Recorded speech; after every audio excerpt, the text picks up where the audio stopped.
Madame, Monsieur, bonsoir. Nous avons aujourd'hui avec nous sur le plateau d'Al-Mouatine Monsieur Michael Prévost qui a écrit un livre Quand j'étais frère musulman, parcours d'un islam des Lumières. Bonsoir Michael Prévost. Bonsoir. Vous allez bien? Je vais très bien, merci Monsieur Armouche et vous-même. Merci d'avoir accepté notre invitation. C'est un vrai plaisir. Ce soir. Ça fait plaisir aussi de vous avoir parmi nous. Ma première question pour commencer notre discussion, pourquoi avez-vous décidé de vous adresser au grand public et aux citoyens avec ce livre? Alors, pour vous expliquer la genèse du bouquin, donc j'étais parti sur une idée qui est toujours là d'ailleurs, d'écrire un bouquin de petite cartographie de l'islam de Belgique au travers de ses institutions et de ses communautés, etc. Et puis au fur et à mesure de l'évolution de ce projet, on s'est aussi rendu compte que ce que je raconte un petit peu dans l'introduction, c'était un peu le contexte dans lequel les choses sont arrivées, après les fameuses discussions aussi qu'on avait eues autour du projet qu'on avait porté avec Rachid Benzine et Ismaël Saidi, de ces fameuses capsules vidéo, mais qui n'étaient qu'une petite partie du projet. Et donc, il y a vraiment, je me suis rendu compte qu'il y avait vraiment un ensemble voilà, de la population, des gens qui me considéraient comme un horrible terroriste. Alors, moi, je tombais vraiment des nues parce que c'est vraiment pas l'engagement que j'ai eu. Et voilà, ça a pris quand même plusieurs mois pour mûrir. Et je me suis dit qu'à un moment donné, il était temps de poser un petit peu ce qui avait été mon parcours, expliquer finalement qui je suis aujourd'hui et ce que j'ai envie de faire. C'est les projets qui me tiennent à cœur au sein du monde musulman, on va dire ça comme ça, et de la pensée islamique, si je puis m'exprimer ainsi. Et je pense qu'il était vraiment important de pouvoir mettre ça par écrit, de pouvoir dire voilà ce que j'ai été, voilà ce que je suis passé. Oui, je suis aussi passé par les frères musulmans, entre autres, hein, puisque c'est au travers de ça que le lien avec le terrorisme est fait, et de montrer un petit peu comment est-ce qu'un petit gars de Verviers comme moi, qui vient, on va dire, de sa province, se convertit à l'islam déjà, et puis au travers d'un parcours particulier, finit par rencontrer des mouvements qui sont dans une idéologie politique particulière, en sort et continue de vouloir toujours chercher à avancer vers un islam des Lumières, ce qui a toujours été là, au fond, un des sens de ma démarche. Voilà, en fait, le livre, c'est bien celui-là. Donc, pour ne pas vous cacher, donc j'ai reçu beaucoup de questions, soit via email ou soit via Facebook, où les gens vraiment me demandent des questions par rapport à vous, puisque vous avez réellement changé, vous n'êtes plus frère musulman. Est-ce que éventuellement ce n'est pas une taqiya? Il y a même qui me disent une taqiya, etc. Donc j'ai pas pu bien sûr répondre aux questions du public, mais donc aujourd'hui on va essayer de répondre à tout ça. Mais j'ai conseillé en tout cas aux gens d'acheter le livre parce qu'il y a un contenu très intéressant et des réponses, je pense, à leurs questions. Voilà. Donc une deuxième question, Michael Prévost, la préface de Ismaël Saidi. Tout le monde connaît Ismaël Saidi, donc quelqu'un qui fait beaucoup de travail sur le terrain, la pièce Djihad qui a vu un succès extraordinaire. Pourquoi une stratégie? Pourquoi choisir Ismaël Saidi pour la préface? Ah non, il n'y a aucune stratégie là-dedans, en vérité. Quand le projet de livre, j'en avais discuté avec Ismaël. Ismaël m'avait encouragé, et d'autres personnes que je cite dans l'introduction m'avaient encouragé depuis longtemps à prendre la plume et à écrire ce livre. Et donc, quand je me suis lancé pour de bon dans le travail d'écriture, Ismaël m'a dit, écoute Mika, moi je veux vraiment être celui qui va faire ta préface. Et j'ai dit, ouais, ça me ferait énormément plaisir, parce que voilà, c'est quelqu'un de très chouette, j'aime beaucoup son travail, et puis on est devenus amis à force de faire des débats après la pièce Djihad et en rencontrant des gens.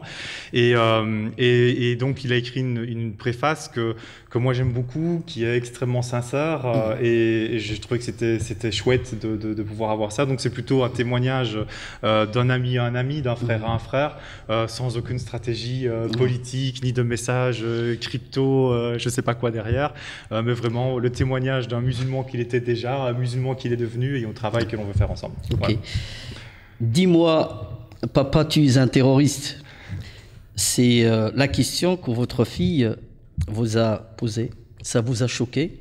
Ah oui, profondément. Oui, parce que là, elle l'a dit avec ses mots d'enfant, et bon, c'est clair, on était toujours dans l'après 13 novembre, le 22 mars n'était même pas encore arrivé, et de voir sur certains sites le nom de son papa associé au terrorisme, c'est quelque chose qu'elle pouvait juste pas comprendre, parce que pour elle, enfin voilà, comme tous les enfants de cette génération qui sont en train de faire face à cette situation aujourd'hui, ils sont extrêmement angoissés, ils ont peur, ils sont en train d'être dans un monde qu'ils ont difficile à comprendre.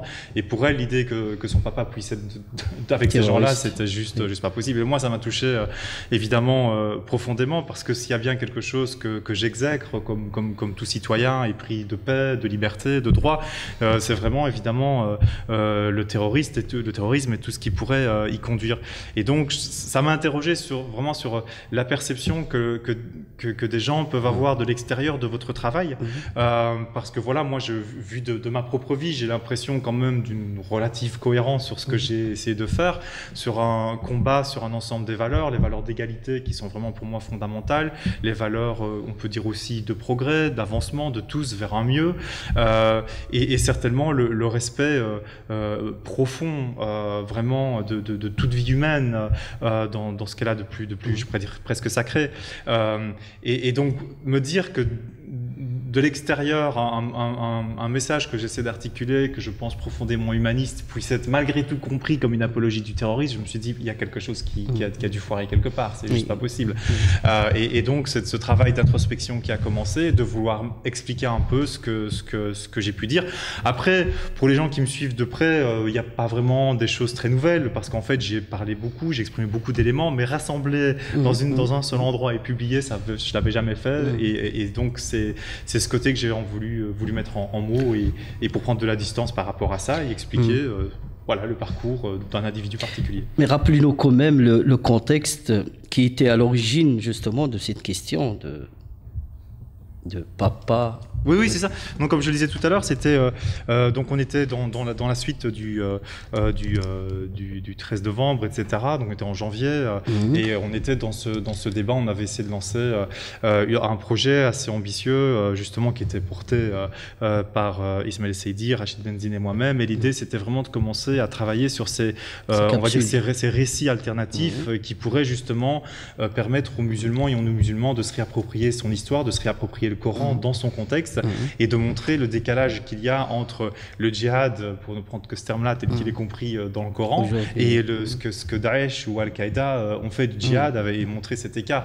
Et puis, ça aurait été sur un ensemble de termes, qu'est-ce que la charia, le halal, le haram, etc. Donc, à peu près tous les éléments qui structurent finalement notre conversation aujourd'hui et à propos desquels on est assez perdu et dont on a peu d'appréhension de ce qu'ils étaient dans le contexte coranique eux-mêmes. Alors, après le projet, il y avait des formations, il y avait un projet d'exposition itinérante, donc c'était un projet complexe. Bon, les médias ne sont focalisés que sur les capsules vidéo, ça a fait du bazar, et on a reçu des menaces de tous les côtés, y compris de mouvements d'extrême droite, etc.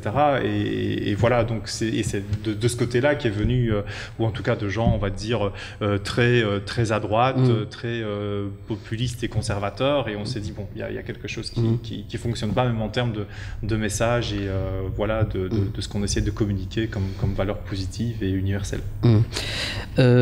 Michael Prévost, votre enfance avec vos parents dans votre environnement à Verviers, comment ça s'est passé? Étiez-vous, par exemple, influencé par vos parents afin de choisir votre chemin spirituel? Alors pas du tout, donc je viens d'une famille où j'explique qu'on a des racines finalement ouvrières. Mes parents sont issus de milieux ouvriers. En ce qui me concerne, moi j'étais le premier de la famille à aller à l'université, et voilà. Et donc au niveau spirituel, ça c'était pour la partie matérielle, on va dire. Au niveau spirituel, mes parents étaient, on va dire, relativement agnostiques, on va dire ça. Ma maman qui avait été baptisée, qui avait fait tout son son catéchisme et avait pratiqué le christianisme catholique romain jusqu'à 18 ans, à un moment donné a dit non, je peux juste plus, je m'y retrouve plus, ça va pas, je suis en profonde dissonance avec le message de l'Église, et on était parti. Et bon, bien sûr, j'ai été baptisé parce qu'il fallait faire plaisir aux grands-parents et il fallait rassurer quant à notre avenir spirituel, mais j'ai été au cours de moi laïque toute mon enfance et jusqu'à la fin de mon adolescence. Par contre, ce qui a été intéressant, c'est que mes parents n'ont pas voulu nous imposer quoi que ce soit comme dogme parce qu'ils y croyaient tout simplement pas. Ils étaient eux-mêmes dans une période d'incertitude, mais ils ont toujours essayé de nous nourrir en disant écoute, le christianisme, le judaïsme, la mythologie grecque, romaine, les mythologies scandinaves, ça fait partie de notre culture, ça fait partie de notre environnement, donc il faut que vous connaissiez au moins à quoi ça fait référence, parce que sinon voilà, on est incapable de pouvoir regarder une peinture, même une œuvre de musique qui en Europe ont toutes été profondément influencées par la culture religieuse. Donc si on est athée, et si on peut dire en matière de culture religieuse qu'on connaît rien du tout, on est incapable de comprendre la culture dans laquelle on vit. Et donc j'ai été nourri par ça, mais en termes de chemin, non, c'est moi qui l'ai vraiment tracé. À un moment donné, voilà, je sentais que j'avais une attirance, un attrait pour quelque chose d'autre, que le monde n'était pas limité à ce qu'on pouvait en voir, mais j'arrivais pas à mettre un mot là-dessus, et je me suis dit bon, on va quand même finir par se mettre en chemin. Ça a pris quand même quelques années. Maintenant, a posteriori, je crois que si je devais mettre un mot sur cette expérience, je pense que j'avais la foi et je savais pas quoi en faire, et je voulais pas le reconnaître, parce que voilà, malgré tout là, on va dire en Belgique, mais plus largement en Europe de l'Ouest, où c'est quand même très on va dire sécularisé comme culture, être croyant c'est un petit peu vieux jeu, has-been, faire un peu con, quoi, on va dire ça comme ça, dans l'époque du progrès technologique sans fin, voilà. Et donc je pense que toutes ces réticences étaient là, et ce parcours que j'ai fait de recherche, bon, j'ai commencé par aller voir le curé qui m'avait baptisé, puis le rabbin de Liège, parce que voilà, il se fait que mon voisin était juif pratiquant, donc j'avais eu un accès là-dessus. Je me suis un peu intéressé au bouddhisme, j'ai fait aussi un petit peu des différentes philosophies ésotéristes, et puis pour finir, voilà, j'ai été guidé vers un prof de religion islamique de la région de Liège, qui lui m'a dit écoute Michael, non, tu as la foi, après fais ce que tu veux, on a assez de musulmans, on n'est pas un prêt, donc fais ton chemin. Donc c'est ce professeur qui vous a convaincu finalement que votre voie spirituelle est l'islam? Non, il m'a pas dit ça, au contraire, du tout. Lui, il m'a laissé très très libre. En fait, il m'a dit tu as la foi, c'est ça que tu dois entendre, d'accord, mais après choisis ce que tu veux. Si tu veux devenir chrétien, bouddhiste, juif, il y a pas de souci. Je pense qu'il m'aurait dit tu dois devenir musulman, ça aurait été le meilleur moyen de me faire fuir, donc je pense qu'il a été très subtil sur le coup. Et bon, après il se fait que j'étais à l'université, j'ai débuté mes études en orientalisme, donc je commençais à avoir accès à la langue arabe, à la littérature scientifique, et ça m'a pris, après cette illumination que j'ai eue en sortant de chez lui en disant oui, j'ai la foi, ça m'a pris bien, oui, je dirais 5 à 6 mois avant de me dire bon, ok, je pense que l'islam c'est pour moi. Et vraiment, je rappelle, c'était en 93, et en 93, Samuel Huntington, il n'avait pas encore écrit le Clash des civilisations. C'était un autre monde. En venant de Verviers, l'islam, c'était, on connaissait rien, mais vraiment rien.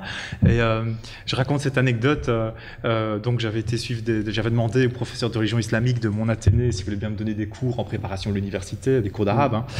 Il avait gentiment accepté pendant plusieurs mois de me faire apprendre le alif ba, etc. Et donc à la fin, je dis bon, l'année, voilà, en bonne tradition, on va aller lui dire merci puisqu'il voulait rien, voilà. Et donc, et on se demande avec mes parents, mais qu'est-ce qu'on pourrait bien lui offrir? Et donc on dit une bouteille de kir et de vin blanc, évidemment. Donc c'est pour vous dire qu'il y avait vraiment aucune méchanceté à l'époque là derrière. C'était juste qu'on connaissait la méconnaissance, rien, vraiment rien. C'était complètement inconnu. Et donc moi, quand je suis entré, bon, évidemment, j'en connaissais un peu plus, mais j'avais pas de préjugés par rapport à cette religion comme j'en avais par rapport au christianisme, etc. Quoi. Et puis vous avez choisi de partir en Syrie pour suivre vos études là-bas sur place. Pourquoi le choix de la Syrie? Alors il se fait que je suis pas allé n'importe où en Syrie. Disons que j'avais terminé ma licence en histoire et philologie orientale à l'université de Liège, donc j'avais une connaissance très on va dire livresque de l'arabe. On étudiait l'arabe comme on étudie le latin, quoi. Et il se fait que j'ai eu l'occasion d'obtenir une bourse pour faire des études plus approfondies, et à Damas il y avait l'Institut français d'études arabes de Damas, qui était un institut de renommée mondiale, qui fournissait, qui offrait des cours pour les étudiants de 3e cycle, vraiment très avancés en arabe. On avait des cours particuliers avec des profs profs de très haut niveau, des profs syriens, dans ce qu'on voulait. Ça pouvait être de la littérature contemporaine, la presse, le dialecte syrien, bref, c'était très très large. Et là, moi, j'en ai profité. Il y avait un des profs de grammaire, deux profs de grammaire, et dont l'un était fils d'imam, socialisé vraiment dans la religion. On s'est amusé à décortiquer toute la sourate Yassine pendant des semaines, prenant tout mot à mot, analysant toute la structure, etc. Et donc voilà, c'était vraiment super chouette. Et ça m'a profondément à nouveau nourri en termes de langue arabe, où j'ai pu vraiment perfectionner. Et en même temps, je travaillais sur les manuscrits de ma thèse de doctorat. Mais ce qui est intéressant, c'est que quand je suis allé à Damas à cette époque, c'était en 98-99, en fait, j'étais pas en contact avec les communautés musulmanes en Belgique. Et donc, je suis allé là-bas, je veux dire, quasi en touriste. Donc, j'ai eu aucun contact avec la société. Si, on a rencontré des gens, mais en tout cas, j'étais pas dans les instituts religieux comme Mesjid Abou-Nour ou bien ou d'autres milieux. Et par exemple, je raconte comment finalement quelqu'un comme Saïd Ramadan El-Bouti, dont j'ai beaucoup aimé certains développements théologiques, en fait, j'étais à quelques centaines de mètres de lui et je suis resté là pendant un an sans même entendre parler de lui, sans même le rencontrer. Et je l'ai rencontré qu'après à Bruxelles. Je me suis dit, voilà, Mektoub, on ne devait pas se rencontrer, c'était comme ça. Mais donc c'était pour dire que c'était vraiment là, j'étais vraiment focalisé sur mes études, sur mes recherches en philologie, en histoire, etc. quoi. Alors là, vous apprenez que vos parents se sont convertis à l'islam, au salafisme. Ouais. Oui, effectivement. Donc, c'est assez intéressant, c'est qu'on a eu un parcours. Donc, voilà, moi, je me suis converti en premier à l'islam, et puis peut-être que, voilà, le fait que j'ouvre cette porte, ça a peut-être débloqué certaines choses au sein de la famille, et sans que je fasse du prosélytisme actif. Je veux dire, là, j'ai aucun mérite dans ce qui s'est passé. Toujours est-il que mon frère s'est converti à l'islam, et puis ma mère, puis mon père, et même ma grand-mère, pour finir. Mais ce fait que mes parents sont convertis quand j'étais en Syrie, et donc ils me l'annoncent. Comment ça s'est passé vraiment qu'ils ont choisi j'en sais rien. Ça va peut-être paraître bizarre, mais c'est un des grands tabous familiaux en fait. C'est qu'on a fait chacun notre chemin de notre côté et qu'on n'a jamais réussi à, ni même peut-être voulu, se parler de pourquoi. Bon, je laisse la question en suspens, mais ce qui a été alors on aurait pu dire c'est bien, vous êtes tous musulmans, alhamdoulilah, etc. Mais en fait, je crois que c'est ce qu'on peut trouver dans pas mal de familles musulmanes peuvent se reconnaître là-dedans, c'est que même si on est au sein de la même maison islam, on est en train d'explorer des parties très différentes de la même maison. Et mes parents, quand ils ont commencé, comme moi j'étais pas là, ils ont essayé de trouver des gens qui auraient pu les aider, les guider dans leurs premiers pas. Et on va dire la communauté qui les a accueillis à bras ouverts, c'est la communauté salafiste de Verviers, qui ont commencé à bien les driller à leur façon. Et vraiment, ça a été une période extrêmement dure pour nous, parce que moi en plus j'étais rentré dans l'islam par le chemin de la philosophie islamique, voire la gnose, l'irfan, où il y a un peu du tasawwuf, etc. Donc on était dans un autre monde. Moi c'était le monde des idées, des grands débats, et eux ils sont rentrés par cet islam ultra, vraiment dans l'orthopraxie, il faut halal, haram, on peut pas faire ci, on peut pas faire ça. Je veux dire, c'est même pas une caricature, c'était vraiment ce qu'on était en train de leur enseigner, avec des interdictions de débat, parce que dès qu'on commençait à parler un petit peu ou de Dieu ou du Coran, ça se terminait en pugilat et on finissait par s'enguirlander parce qu'on n'était évidemment pas d'accord, et avec une fermeture qui était, moi j'étais pas très ouvert non plus à leurs idées, soyons honnêtes, mais c'est clair qu'il n'était pas aux miennes non plus. Et j'ai vraiment pu voir, et c'est ça qui a été le plus dur pour moi, je crois, au travers de ce passage, de cette épreuve, c'est qu'on était une famille où il y avait beaucoup de discussions, beaucoup de débats, on avait c'était tout le temps et c'était très vivant. Et là, quand ils sont rentrés là-bas, c'est la démission totale de l'intelligence. À savoir, comme ils étaient mis dans une position d'infériorité, vous connaissez pas, nous on connaît mieux, on connaît le Coran, on connaît le hadith, on sait lire l'arabe, etc. Donc on va vous dire c'est quoi le vrai islam. Et donc ils étaient dans une position presque de dépendance sectaire, en vérité. Mais si on amenait un argument, mais moi je sais pas, il faut parler avec un tel, il sait mieux, il connaît de l'arabe. Et j'ai dit, mais là, à un moment donné, non, il y a quand même, enfin, réfléchissez, on ne doit pas prendre tout ça pour argent comptant. Et donc ça a duré quelques années, et puis les choses ont fini par s'apaiser, la critique est revenue, mais ça a été très très dur, et j'ai pu vraiment constater ce que beaucoup, je crois, de mes coreligionnaires ne voient pas nécessairement, c'est le dégât que ça a fait autour, parce que mes parents étaient sincèrement convaincus de ce qu'ils étaient en train de faire, et c'était dans leur trip, c'était, oui, mais nous, on veut notre paradis, on veut arriver près de mériter le paradis après Dieu, voilà.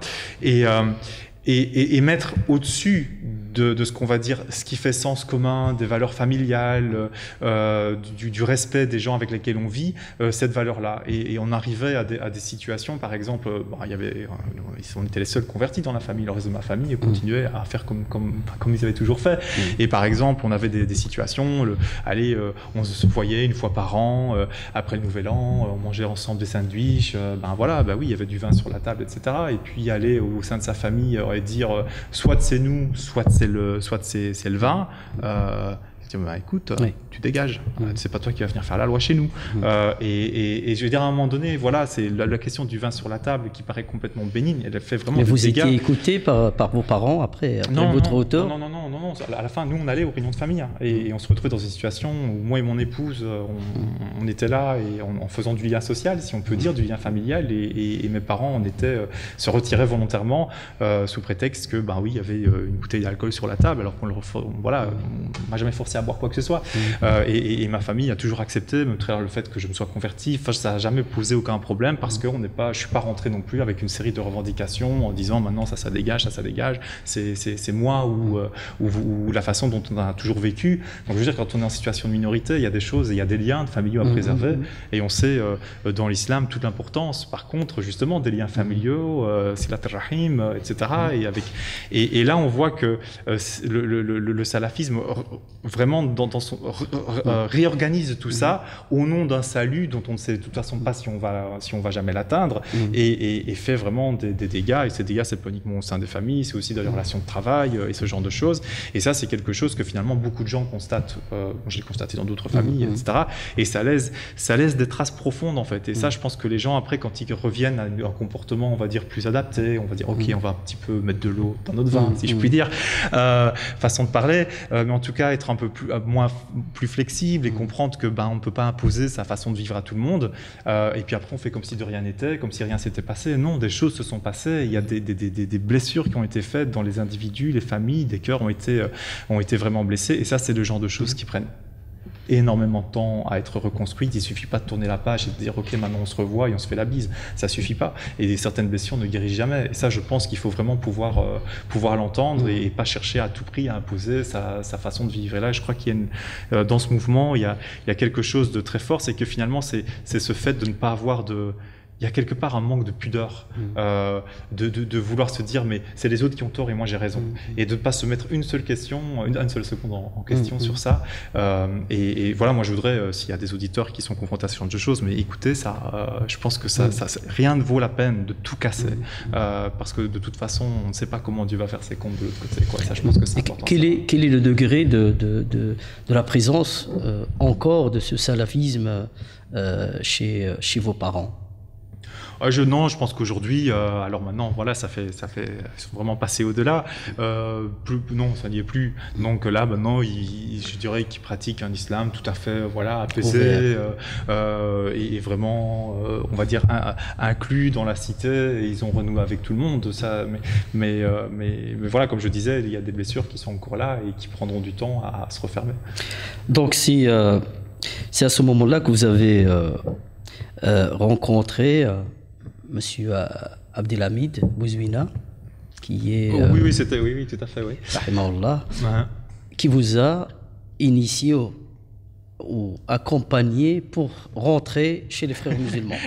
En fait, lui, il n'est pas venu dans un premier temps. Ce qu'il fait, c'est que donc moi, j'ai décidé de m'investir dans la communauté musulmane locale à partir du tournant des années 2000.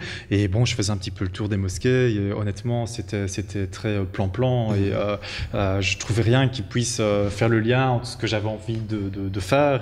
Mais je sentais ce besoin de dire voilà, j'ai beaucoup reçu reçu, Dieu m'a donné beaucoup de chance dans la vie, j'ai pu faire des études, etc. Et j'ai envie de pouvoir partager, donner. C'était quoi les savoir-faire. actions que vous meniez À ce moment-là, rien. Ouais. Et donc, ce qui fait qu'il y a une mosquée qui s'est ouverte à Verviers en 2001, la mosquée à Sahaba, à Verviers. Et là, tout de suite, le message, c'était on va travailler, on a un islam ouvert pour les jeunes, tourner vers la ville, tourner vers la cité, on est des citoyens, on veut contribuer, etc. Je me suis dit, j'ai trouvé ma maison, je pense que je vais pouvoir déposer mon bagage et collaborer avec eux. Et donc très très vite, une semaine après que la mosquée soit ouverte, il y avait cette volonté de vouloir, par exemple, avoir le sermon du vendredi en français. Donc voilà, je me suis porté volontaire pour faire la traduction et j'ai fait ça pendant plusieurs années où je traduisais. D'abord on avait un comité, puis après j'ai fait ça tout seul en direct. Et il se fait que sur le conseil d'administration à cette époque de la mosquée, il y avait 2 personnes qui étaient proches des frères musulmans. Moi je ne le savais pas du tout à ce moment-là. Et puis bon, à force de travailler, etc., à un moment donné, oui, on a fini par comprendre que, oui, il y avait des gens. Sinon, autrement, mon travail, c'était faire partie du comité de jeunes, organiser des conférences sur tous les sujets, la citoyenneté. Enfin, vous imaginez bien tout ce qu'on pouvait faire. C'était assez dynamique, hein, vraiment. On essayait de faire beaucoup de choses. Et puis, voilà, il se fait qu'un responsable des frères musulmans en Belgique, et je dis toujours canal historique, c'est-à-dire ceux qui se reconnaissent dans l'héritage de la confrérie des frères musulmans fondée en 1928 par Hassan el-Banna, m'a repéré en quelque sorte et m'a proposé de m'engager auprès d'une association qui avait elle aussi créée par des frères à l'époque. Et avant cette date-là, avant ce jour-là, vous n'y connaissez rien aux frères musulmans? Ce qu'on en dit dans les médias, quoi. Voilà, c'était pas non plus un de mes sujets sur même lesquels j'ai eu l'occasion de travailler. Même pas pendant vos cursus académiques, vos études universitaires?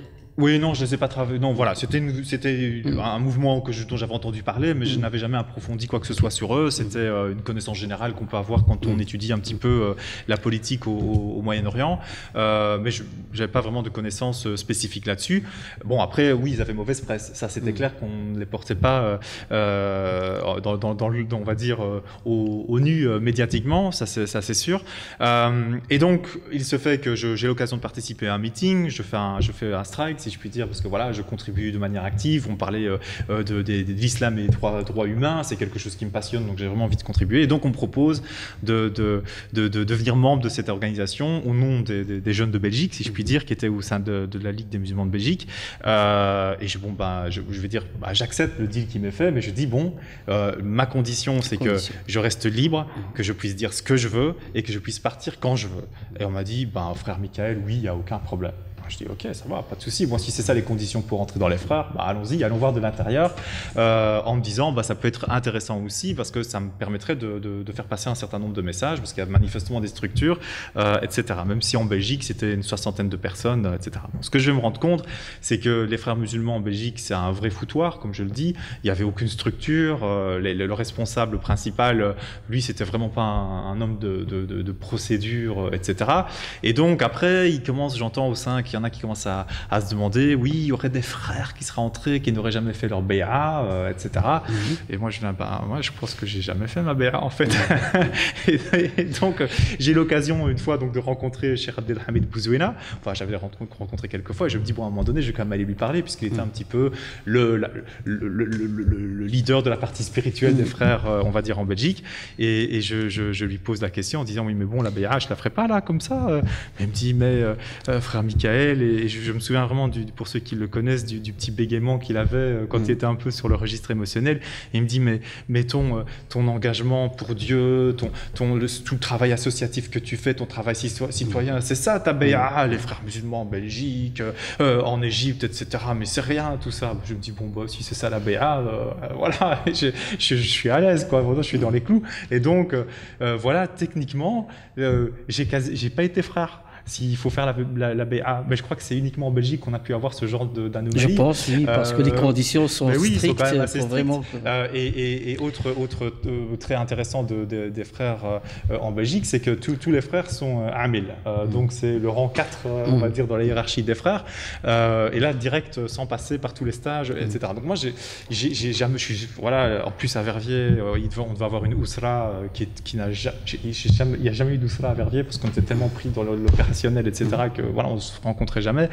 Donc j'ai pas eu tous ces formation, que je peux, voilà, que je connais des gens, par exemple, comme Farid Abdelkrim, qui lui aussi est sorti des frères en France.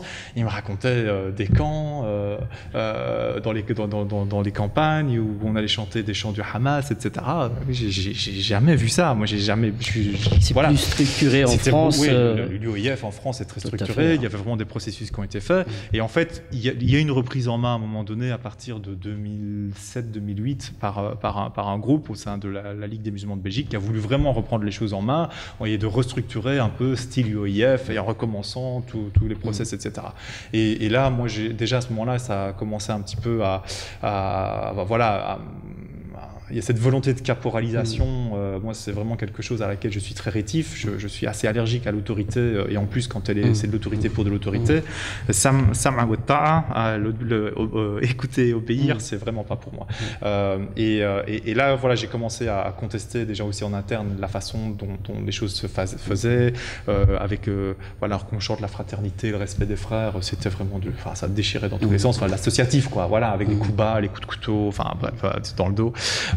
Et donc ça, j'ai beaucoup de problèmes avec ça. Et puis alors, oui, ce qui m'a aussi poussé vers la sortie, c'est que je me suis retrouvé à partir de 2008 à être mis sous les spots, si je puis dire, parce que voilà, il y a des gens qui avaient fait une étude en montrant que j'étais connecté évidemment à des structures fréristes, et moi je pouvais pas être dans une position de dire non, je suis pas frère, alors que bon, même si j'avais pas fait ma BA de manière technique, j'étais considéré comme frère, j'étais dans la structure des frères. Et donc moi j'ai fait ma sortie à l'époque en disant oui, je suis frère, et alors c'était mon coming out frériste, et mettons les choses à plat, et je me suis retrouvé tout seul. Donc, mais rien. Donc même à l'intérieur de la structure, rien. Donc on s'est fait. Il y a personne qui vous a soutenu. Rien, zéro. Donc ça m'a dit bon, ok, je vois quel est le degré de solidarité au sein des frères. Ça m'a pas dégoûté parce que voilà, je suis quelqu'un qui est aussi loyal aux idées qu'il porte, et voilà. Je me suis dit ok, très bien. Mais je me suis dit il y avait vraiment quelque chose à faire, ceci étant, au sein de la structure pour sortir de cette, on va dire, de cette secret, de cette taqiyya, comme certains le disent. Mais ce débat-là, j'ai essayé de le mener. J'ai rencontré pas mal de responsables des frères au niveau européen en disant voilà, écoutez, faites comme l'organisation Milli Görüş, que je cite toujours en exemple, chez les Turcs, donc avait été fondée par Erbakan dans les années 80, comme base arrière, pour reprendre, et qui fonctionne grosso modo comme les frères musulmans. C'est la même matrice idéologique en vérité. Et le Milli Görüş a toujours dit, même si à un moment donné, dans les années 90, ils étaient quasi sur la liste noire des organisations terroristes en Allemagne. Et ils sont restés sur leur ligne en disant non, on n'a rien à cacher, on est islamo-conservateur, ok, mais voilà, c'est notre identité, on la cache pas. Et je pense que les frères auraient pu faire la même chose. Ils n'ont jamais choisi de le faire, c'est leur problème, etc. Mais alors à ce moment-là, quand on choisit de pas sortir, on n'arrête pas de se faire taper dessus parce qu'on nous impute toutes sortes de... Et pourquoi, à votre avis? Parce que maintenant en France, on commence vraiment à s'identifier comme frères. Oui, mais c'est nouveau ça. Voilà, récemment. Mais j'en suis très content. Mais là, c'est la pression médiatique. Pourquoi en Belgique, tout à fait, mais pourquoi en Belgique, en fait, on ne déclare pas qu'on est frères musulmans?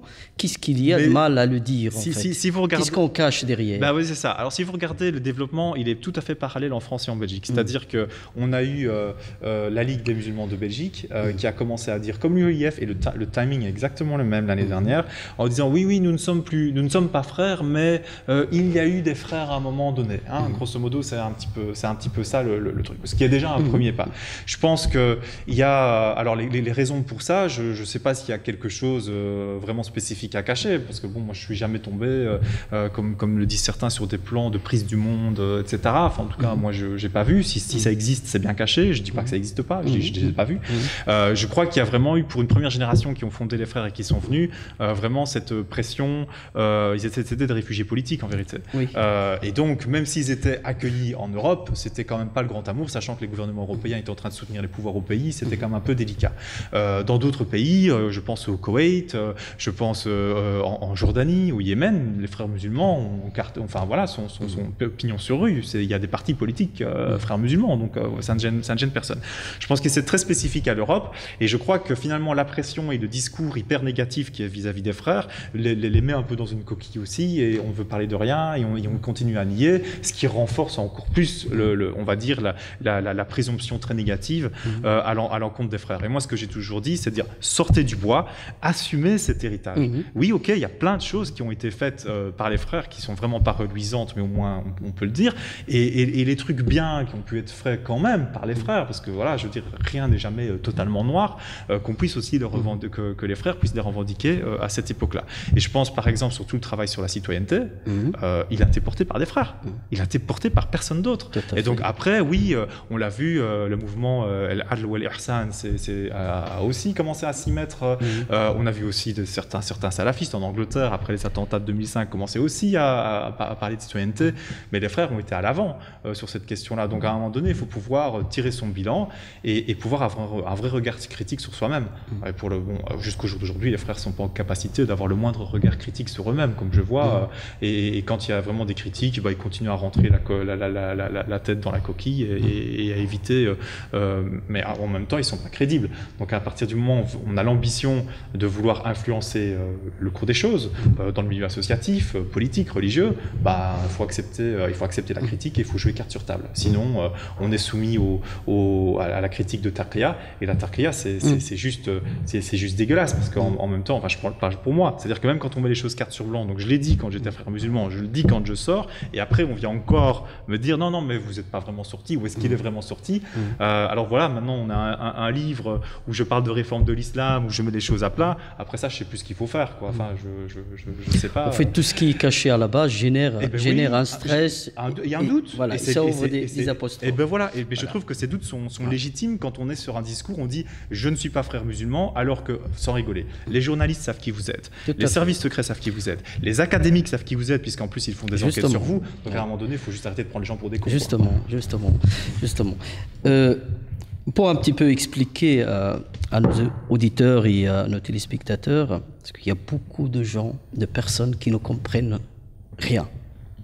Parce que c'est quoi un frère musulman, c'est quoi un salafiste, c'est quoi un sofi, etc. Ici, pour donner une définition d'un frère musulman, comment vous le définissez-vous? Je sais même pas s'il y a une définition d'un frère musulman. Alors, comment est-ce que je pourrais construire a posteriori une définition de frère musulman? Parce que quand j'étais dedans, moi, j'en avais pas, en tout cas. Le frère, on va dire, un frère musulman est une personne qui part du principe que si on a la foi, on doit agir dans la société. On doit transformer la société pour essayer de l'améliorer en fonction de principes de justice, etc. Cette justice étant, par essence, dans le Coran et la charia, d'accord? Et puis, je veux dire, à peu près, ça s'arrête là. Parce que bon, le truc, c'est que la majorité des frères, il y a aucune pensée politique chez les frères.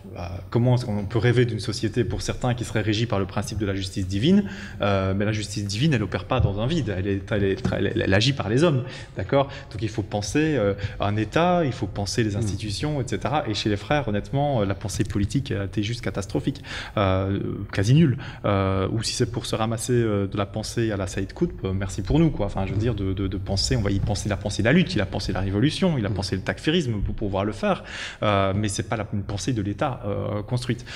Et donc, on a une espèce de sentiment d'une personne qui pense que l'islam, c'est quand même ce qu'il y a de mieux et qui va essayer de faire évoluer les choses dans cette direction-là. Alors ici, en Europe, qu'est-ce que ça prend comme forme? Puisqu'il peut pas y avoir de prise de pouvoir ou de prise de pouvoir politique, comme on a pu le voir en Égypte, en Tunisie ou dans d'autres pays, ça va être l'engagement dans le religieux, dans l'associatif.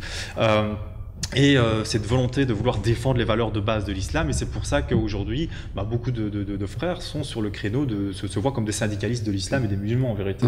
Ça, je pense que c'est quelque chose qui les définit assez fort, et on va les retrouver sur toutes sortes de causes qui vont défendre l'identité musulmane. Je dis pas que c'est mauvais en soi, mais voilà, ça enferme quand même dans un créneau assez spécifique. Et ce projet dont tu parlais encore en 92, le deuxième membre des frères musulmans égyptiens, Khayrat Chatar, parlait de tamkin. Ouais. Donc, ce processus qui va amener vraiment vers une autorité, entre parenthèses, qui va dominer politiquement le monde. Ouais. C'est ça le projet de tamkin. Donc, Et ça fait partie des critères des frères musulmans. Ouais, alors moi je peux parler que de ma réalité, d'accord. J'ai jamais rencontré ce projet, je l'ai jamais vu. Alors je dis pas qu'il n'existe pas, et je ne dis pas non plus que dans les frères il y a cet imaginaire. Alors je pense plus les frères au Moyen-Orient et peut-être la première génération. Je pense que la deuxième génération, elle est vraiment sur autre chose. Et moi, c'est ce que j'ai rencontré. J'ai rencontré essentiellement la deuxième génération.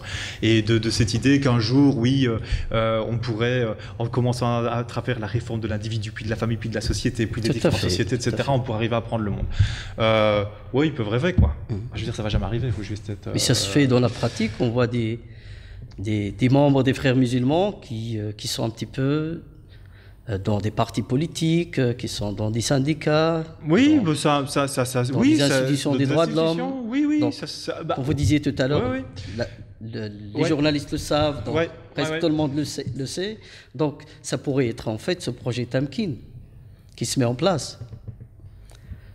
Je crois, ma position, après ce que moi j'ai vu de l'intérieur, c'est que ce serait donner beaucoup trop de pouvoir et de cohérence à une organisation telle que les frères. En fait, il faut vraiment se rendre compte que c'est une organisation où il y a beaucoup d'individus, et je passe d'individualité même, et que les frères sont, alors peut-être, voilà. Aujourd'hui, ils sont tout simplement pas en capacité d'organiser quelque chose de sérieux. Je le dis vraiment comme ça. Je vais prendre un exemple. Ils ont préparé pendant des années, ça leur a pris des années pour préparer la charte du musulman européen, un machin, bon, qui vaut ce qui vaut. Bon, c'est un effort. Et donc ils l'ont lancé il y a quelques années avec Force Média. Ils ont invité des parlementaires européens pour montrer comment c'était beau, etc. Ça a fait flipper plein de gens en se disant oi, ils vont prendre le pouvoir. Et il n'y a eu aucun suivi parce qu'il n'y a pas de pensée, il n'y a pas de véritable projet, il n'y a pas de pensée stratégique. Pour des gens, par exemple, qui ont été dans des organisations comme Greenpeace ou comme Amnesty International, etc., qui sont vraiment des organisations d'activistes et qui essayent vraiment de faire changer les choses au niveau politique, du niveau local, au niveau international. Mais c'est des organisations, ça demande une logistique mais énorme, ça demande une pensée vraiment profonde de savoir vers où on veut aller, ça demande des dons organisationnels, etc., qui n'existent pas chez les frères. La question après, que le rêve de ce fameux Tamkin, si tant est qu'il existe, soit une réalité, moi je veux bien qu'il y ait des gens qui soient encore... C'est concrétisé par exemple pas du tout. Au Soudan, ça a été concrétisé. Après 30 ans de travail, les frères musulmans ont arrivé justement à instaurer le Tamkin. Mais c'est quoi? C'est prendre le pouvoir, avoir un parti politique? Oui. Bon, un peu, je ne dis pas qu'ils n'essayent pas dans des sociétés qui soient majoritaires à majorité musulmane. Mais est-ce que la prise du pouvoir, enfin de la majorité, on va dire, au vote par Ennahda, c'est le Tamkin? J'en sais rien. Est-ce que ce que Morsi a fait, c'est du Tamkin? J'en sais rien. En tout cas, on voit que ça ne marche pas. Et que maintenant, on voit Ennahda qui est en train de se préparer au post-islamisme, quoi. Enfin, je veux dire, on se rend bien compte que...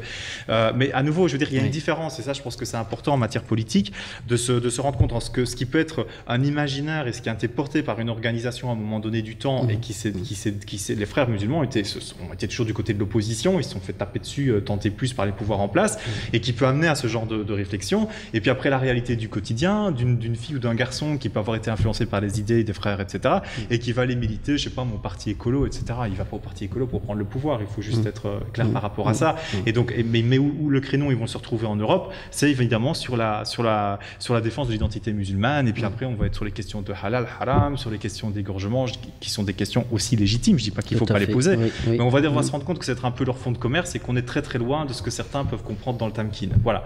Mais ça, je peux parler qu'à partir de ce que moi j'ai vu de l'intérieur, de mon expérience. Après, je dis pas qu'il y en a pas qui sont effectivement, qui essayent peut-être de le faire. Perspectives-là. Je les ai pas rencontrés, c'est tout ce que je peux dire. Après avoir quitté les frères musulmans, vous avez commencé éventuellement un islam des Lumières.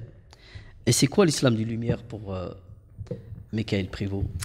Alors le titre du livre a été aussi en mémoire, Parcours vers un islam des Lumières, publié aux éditions de la Boîte à Pandore.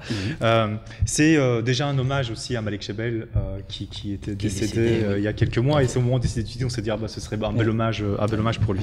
Maintenant, je pense vraiment, on va pas tourner autour du pot. Il y a plusieurs significations pour moi. Je suis très intéressé par la philosophie des Lumières en islam, et donc pour moi Dieu est une lumière, et ça c'est très clair. On va vers ça, mais c'est très clair clair que il y a des lumières par opposition à certains obscurantismes. Et ce que l'on voit aujourd'hui dans la façon dont l'islam est vécu et est enseigné, on va dire dans un certain nombre de créneaux, de clusters du monde musulman, c'est un islam qui enferme, c'est un islam qui fait que les gens coupent leur socialité, leur socialisation, les retirent du monde au lieu de les inclure dans le monde.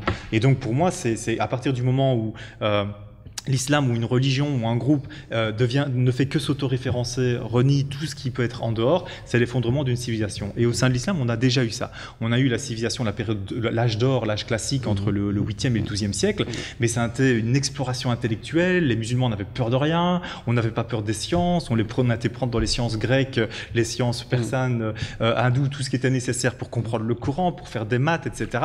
Et quand ça a commencé à se figer, tout s'est écroulé. Et donc vraiment, je pense qu'il y a vraiment un appel à redire oui, l'islam peut être un vecteur parmi d'autres qui peut avoir ses propres lumières, etc. Les lumières de l'intelligence, d'une foi qui illumine, d'une foi qui pousse à voilà, aller de l'avant, être dans l'ouverture et élever les gens. Et c'est ça que j'ai voulu dire un petit peu vers un islam des lumières. Mais c'est quelque chose qui était déjà là quand j'étais déjà chez les frères. Hein. C'est juste que maintenant, je le dis, je travaille, et j'ai la liberté intellectuelle et organisationnelle pour pouvoir faire ce que j'ai envie.